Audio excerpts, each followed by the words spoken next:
right, and we are back with our next candidate here. Introduce yourself to the good folks at home. Nice to meet you. My name is Carl Stutsman. I am running for state representative, Indiana House District 48, North Elkhart County.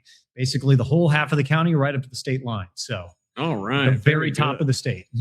Yeah, that's had a long drive up today, and probably another one going back up, huh? 2.5 hours isn't bad. I live down here for a little bit, so I got a lot of friends and family and stuff that live kind of close by. So I'm always happy to come visit Indy. Also, it's nice to look at the state house and just imagine how things could be. You know how that goes? Very good. Yeah, absolutely, 100%.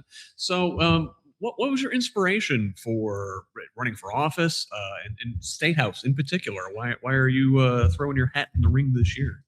Well, this year because it's the time to do it. I'll just answer the back part of that question up front. I mean, if you were looking for the motivation as a Democrat in Indiana or as a progressive person in Indiana to actually have the opportunity to make change, now's it. At least this is as close as we've gotten in the last 20 years, I would think, to the general public being motivated enough behind it that the opportunity to pick up votes and make more money for campaigns and make changes there. Yeah, well, we've seen it in all sorts of places over the last several months. Tennessee, I know that one seat didn't flip in Afton Bain down there, but we saw some in deep red Texas. They flipped. But Democrats are running about. Look what happened in Virginia. Yeah, I mean, it's all of the evidence that you need that there is some sort of movement is there. The other part to that first question is I've kind of been flirting around with this my whole life. This is just the short resume to go back far enough. I was speech and debate kid in high school. In fact, I brought home a state speech championship for my school. And I think I might've been the last one to do it. So that's pretty cool. Go Concord Minutemen. And then I went to college with the idea that I wanted to be a political reporter. So I worked in radio for about 13 years, working for WTRC, all in news. I was a news anchor and show host and community show host, and was at WTRC up in South Bend and WIBC down here in Indianapolis for a couple of years. Okay, yeah. So I've been on that side of it, including working at the State House. That's why it felt like a natural choice to pick. Like you pick the environment you're comfortable with. And also, quite frankly, that's the stuff that I am most cohesive on. That makes any sense. Yeah, absolutely. I understand. Yeah. And you know your way around the place. Exactly. Yeah. It helps a little bit. So, one of the things that I like to talk about is we have this habit of putting our politicians on a pedestal or building cults of personality around them, or even the ones we don't like. They're this monster. They're on their own thing.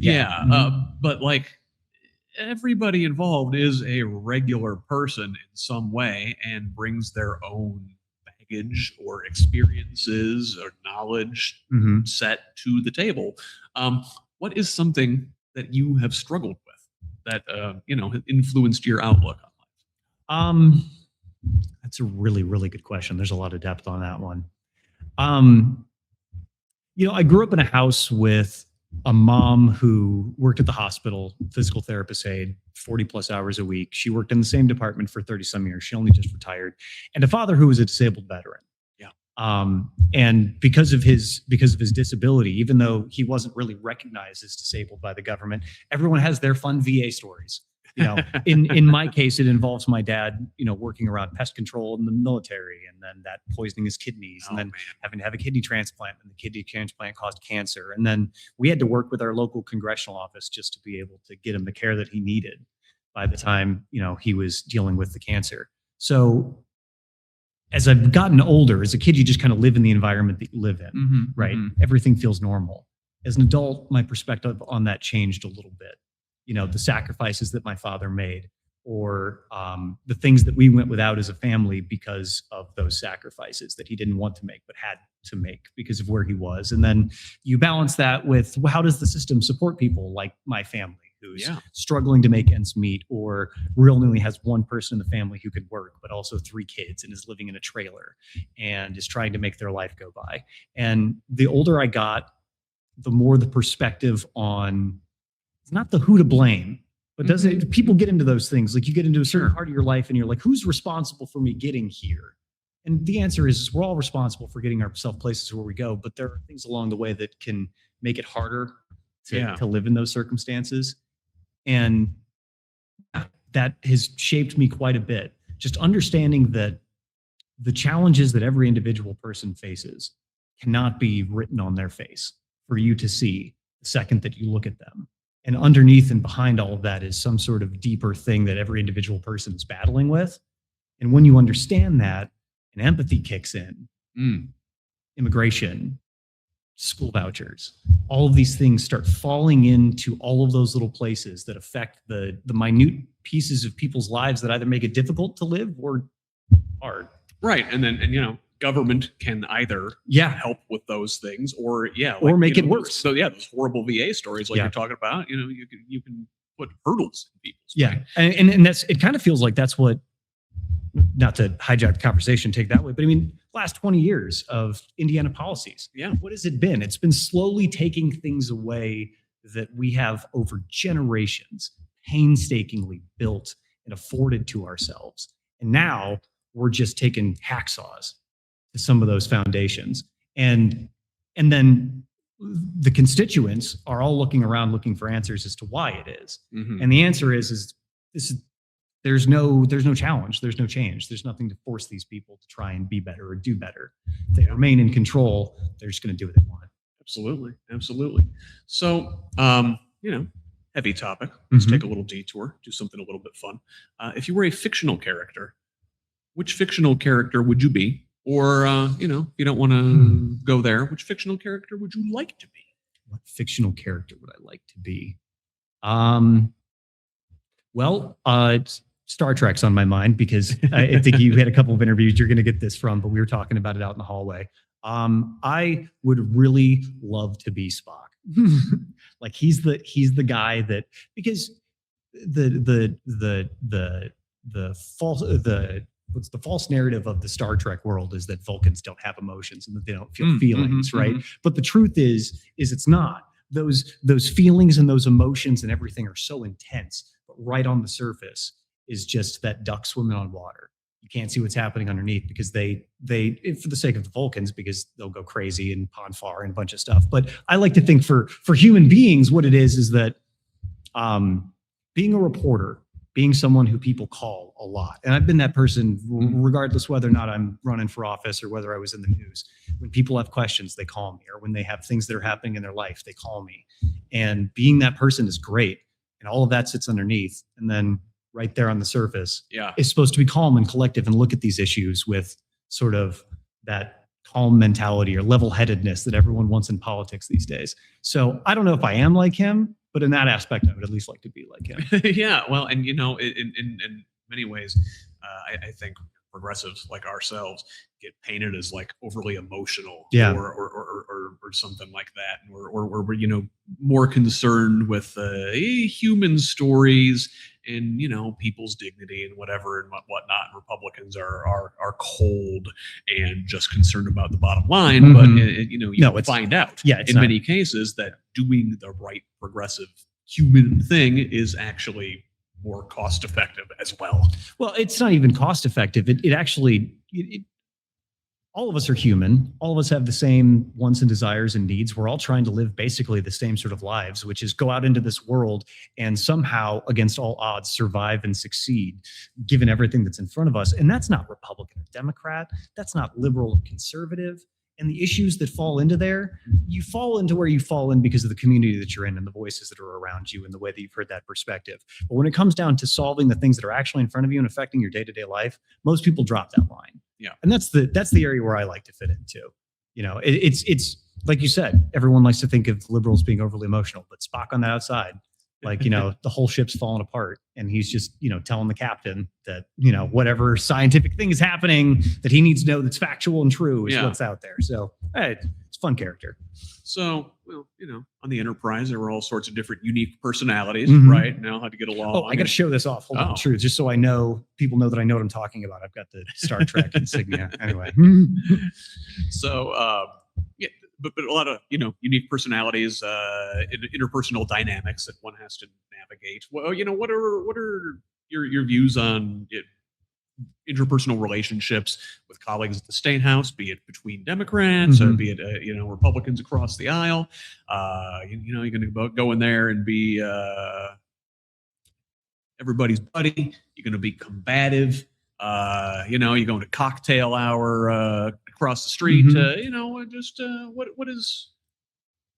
what do you believe is the role of interpersonal dynamics with your soon-to-be State House colleagues? You have to have it. You should have positive interpersonal dynamics, or at the very least, if you can't maintain positive personal dynamics, you should maintain workable personal dynamics, right? It's again, I keep saying this over and over and again in these interviews. That's the job. Like the job is to be put into this place with all of these other individuals that represent the various corners of the state of Indiana and cohesively work together to create something that actually works for people. That's the job. I don't know how you go into it with any other perspective.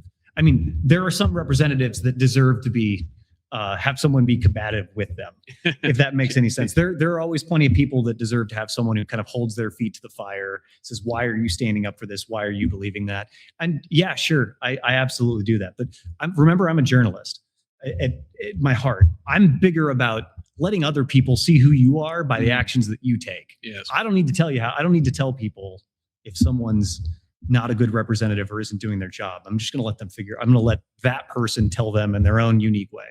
So I don't know, I'm not going to be combative, but I certainly would like it if the status quo were a little bit less quo. Yes, certainly. You know, after a long career in the State House or not, or even just a good long life, what do you want people to say about you? What kind of legacy do you want to leave, you know, for the next generation? I just want to be known as being authentic and what's the word I'm looking for? I want to be known as being authentic and being just, come on. Advocating is part of just being responsible for everything that's happening in your community. And even if that doesn't go through you, you're the person who's standing at the top and has the ability to make change and make decisions. So what I want is for people to look at my career and say, yeah, he genuinely cared. He went into his own backyard and he found out what was really affecting people. It wasn't about the party policy or the party stance or the conversation around however certain groups. He just did what was right because it was the right thing to do. That's the sort of person I want to be. Yeah, right. Absolutely. So, you know, with our last little couple minutes here of time today, what, how can folks get involved? Be it financially, be it through volunteering, be it through talent, whatever, you know, little bit folks have. How can they help you if they like your message? Carl Stutsman, the number 4in.org. Carl Stutsman 4in.org on my website. It has everything there. It's got volunteer forms to be able to fill out, even in-kind donations if you don't have money to give, but you want to be able to offer us something else that'll help us with the campaign. It's all right there on the website. You can also find me social media. Facebook is where I'm the most prevalent. But anywhere you find Carl Stutsman, and I've got lots of stuff out there. You work in the media for 15 years, and people are going to find out plenty of stuff about you. Right. You drop me a message and let me know if you're interested, or even if you just want to talk. That's what I'm getting a lot of right now, is people who they see what I'm doing and they have a thing that they just want to talk to someone about. Yeah. And to be quite frank, those are the moments where I'm going to learn the most and I'm going to grow the most with my constituents, is in those direct interactions. So message me. It may seem silly, but even if you're not volunteering, even if you're not donating, if you're just giving me some perspective, that's worth its weight in gold. In fact, that's worth more than any money you're going to deliver to me. Knowing how people actually feel in my community about whatever it is. Yeah, you can't pay for that. I mean, there's the people, they hire consultants to go out doing focus groups and polling and to find out what people feel. It'd be a lot easier if you just call me. It's fine. I actually have a phone number, 574-213-CARL. Try it sometime with a C, 213 or 574-213-CARL. Very good. Did you get that intentionally or no? Work out well, I mean, you set up the Google Voice stuff, and it gives you the list of potential numbers that you can get. And the second one was 213-CARL. And I'm not joking. Like, that was the second option on the list. Amazing. You can't type it in and pick it yourself. The universe decided for me. Very good. Well, Carl Stutsman, thank you so much. I appreciate you being here with us today. And I appreciate everything you're doing for everyone. Seriously, in a time when there's a lot of people that are getting involved in this, we need the time that you're willing to give us and the audience that you're giving us. So thank you. I like to say that we're building a stack of Marshall lamps for folks like you to plug into. Thank you. Thank you. Absolutely. Thanks so much.